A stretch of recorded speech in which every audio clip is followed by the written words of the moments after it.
மாட்டேன். இந்த ராமன் செல்ல புள்ள ராமன் அல்லவா? அப்பேற்பட்ட ராமனை தர மாட்டேன் விஸ்வாமித்திர மாமுனிவரே. ஆமா, பரதம் எனக்கு அவனை கூட்டு போங்க, கூட்டு போயிருங்க. சத்துரு இருக்க அவனையா கூட்டு போங்க, இளைய பெருமாள் இருக்கிற அவனையா கூட்டு போங்க, கூட்டு போங்க. எனக்கு அந்த புள்ள எல்லாம் வேண்டாம், யாருமே வேண்டாம். இருக்கிறாரே பெருமாள் பரத்துல நீலமேகவர்ண கண்ணன் கிழக்கு வாசல் கோபால சந்திர பூபதி. சரி, ஹரிராம சந்திரன் தான் எனக்கு பிள்ளையாக வேணும். ஏ விஸ்வாமித்திர மாமுனிவரே, எந்த பொருளை கேட்காலும் ராம பொருளை கேட்காதும் ஐயா. சரதா, என்ன நீ கொடுத்த வாக்க மாத்த மாட்டேன்னு நம்புறேன். மக்களுக்கு வந்த மக்களுக்கு தசரதம் எதுவுமே இல்லைன்னு சொல்லாத மன்னன் அல்லவா? உன் பிள்ளைய கேட்க நீ தரமாட்டேன்னு சொல்லுதியே, சொல்றீங்க. ஏ விஸ்வாமித்திர மாமுனிவரே, என் பிள்ளையாகப்பட்டது ராமச்சந்திர பூபதி எப்பேற்பட்ட பிள்ளை தெரியுமா? அவன் பிள்ளையா பிறக்கும் போதே 4 அண்ணன் தம்பியோடு பிறந்தன் அல்லவா? அப்பேற்பட்ட பிள்ளைய தர முடியுமா? பிள்ளை இல்லாத குடும்பத்துல பிறந்த மூத்த பிள்ளைய, ஒரு பொறுப்பான பிள்ளைய ராம பிள்ளை. அந்த பிள்ளைய கொடுக்க முடியாது விஸ்வாமித்திர மாமுனிவரே. ஏ தசரதா, முனிவருடைய சாபத்துக்கு நீ இடம் கொடுக்காத. விஸ்வாமித்திரருக்கு கோபம் வருது. குலகுரு வசிஷ்டர் பார்க்காரு, ஏ தசரதா கொஞ்சம் பொறுமையா இரு, அவசரப்பட்டு கோபப்படாதப்பா. அதாவது விஸ்வாமித்திர மாமுனிவர் இருக்கிறதே பெரிய முனிவர். அவர் ஒரு பொருளை கேட்கும் போது நீ இல்லைன்னு சொல்லாத தசரதா. நீ பெரிய மன்னன் பட்ட அயோத்திக்கு நீ இல்லைன்னு சொல்லலாமா? தசரதா, விஸ்வாமித்திர மாமுனிவர் சொல்றாரு, அதே தசரதா இன்னைக்கு உன் பிள்ளையா இருக்கு, குழந்தையா இருக்கு ராமபிரானே. நாளைக்கு நான் என்னுடைய 1000 வேள்வி வளர்த்து வரும்போது இந்த அயோத்திக்கு நான் கல்யாண ராமனாக கொண்டு வருவேன். சாதாரண குழந்தையா கூட்டு போறேன் தசரதா. நாளைக்கு இந்த புள்ளவன் வீட்டுக்கு வரும்போது லட்சுமியை மனம்பிடித்து சீதா ராமனாக கூட்டு வருவேன். விஸ்வாமித்திர சொல்லுதாரு, நான் இன்னைக்கு பிள்ளைய மட்டும் கூட்டு போறேன். நாளைக்கு உன் எல்லையில வந்து விடும்போது நான் பிள்ளைய மட்டும் கொண்டு வர மாட்டேன். உன் பிள்ளைக்கு நல்ல பெண் பாத்திர மனம்பிடித்து கல்யாண ராமனாக கொண்டு அயோத்தியில விடுதேன். சரி, அவர் என்ன பண்றாரு பாருங்க. அந்த வார்த்தை காதில் கேட்டு ராம, அந்த வார்த்தை காதில் கேட்டு, அந்த வார்த்தை காதில் கேட்டு,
இப்படியாக ஹரிராமச்சந்திர பூபதியை அழைத்தார் விஸ்வாமித்திர மாமுனிவர்.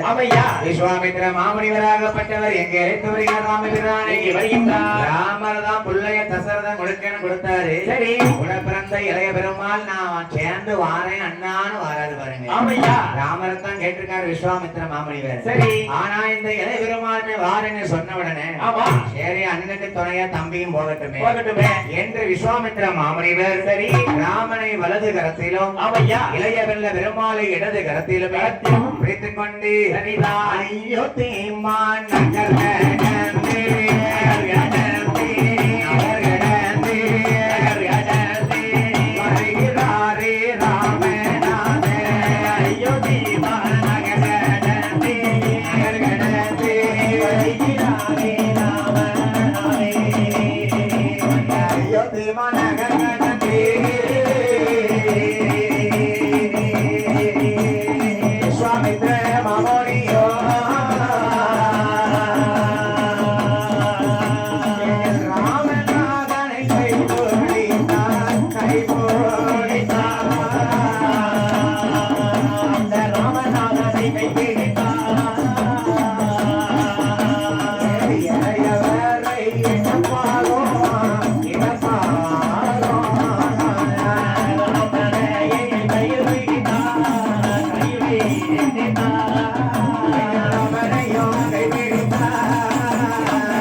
விஸ்வாமித்திர மாமனிதர் வேள்வியிலே விளக்கக்கூடிய போது வேள்விகளை அழகாகவே காவலாக ராமனை வைக்க ஏ விஸ்வாமித்திர மாமனிவரே இந்த ராமர் இருக்கும் போது நீங்க கவலைப்பட வேண்டாம். இந்த வேள்வியை அழிக்க வந்தது யாரு? யாரு? தாடகையத்தான் கொல்லுறதுக்கு நான் ராமர் வந்திருக்கேன். நான் ராமவீரன் தாடகை அழிப்பதற்காக ராமச்சந்திர பூபதி என்ன செய்த பாருங்க விஸ்வாமித்திர மாமனிவரே இந்த பாட்டி தாடகையத்தை அழிக்கணும். பார்த்தா ராமரோ லட்சுமண பெருமாளோ சரி இல்ல தானே கையில கெட்டு தானே கையில கெட்டு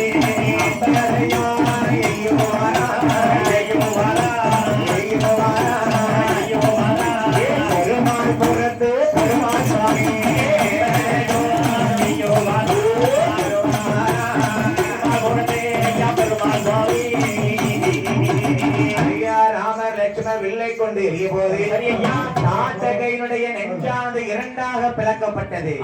தாடக பாட்டி நெஞ்சிலே பானத்தை விட்டார்ல அந்த மார்பை பிளந்த பானமானது சமுத்திரத்திலே போய் நீராடி மறுபடியும் ராமன் கையிலே வருகிறது. அது ராமன் கையிலே வரக்கூடிய போது தாடக பாட்டிக்கு அழகாக ராமவீரான பெருமாள் சுவாமி வரம் கொடுக்காரு. ஏ பாட்டி தாடக என்னை ராமான் நீ சொன்னதுனால இன்னேரத்தை நீ விடிய காலம் தெரியக்கூடிய விடி வெள்ளியாக போவாய். மக்கள் பார்த்திருப்பீங்க விடிய காலம் 4 மணிக்கு ஒரே ஒரு நட்சத்திரம் ரொம்ப பளிச்சுன்னு தெரியும். அந்த வெள்ளி தான் விடி வெள்ளி தாடக வெள்ளின்னு சொல்லுவாங்க. அந்த தாடகைக்கு நம்ம பெருமாள் ராமசாமி கொடுத்த சாப விமோசனம் தான் தாடகை விடிவெள்ளியாக போக கடவாள். அந்த விஸ்வாமித்திர மாமனிதர் வேள்வியை காப்பதற்காக வந்த ராமபிரானுக்கு விஸ்வாமித்திர என்ன அழகாக வர்ணிக்கார் பாருங்க. தாடகையே சங்கரித்த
ஆரா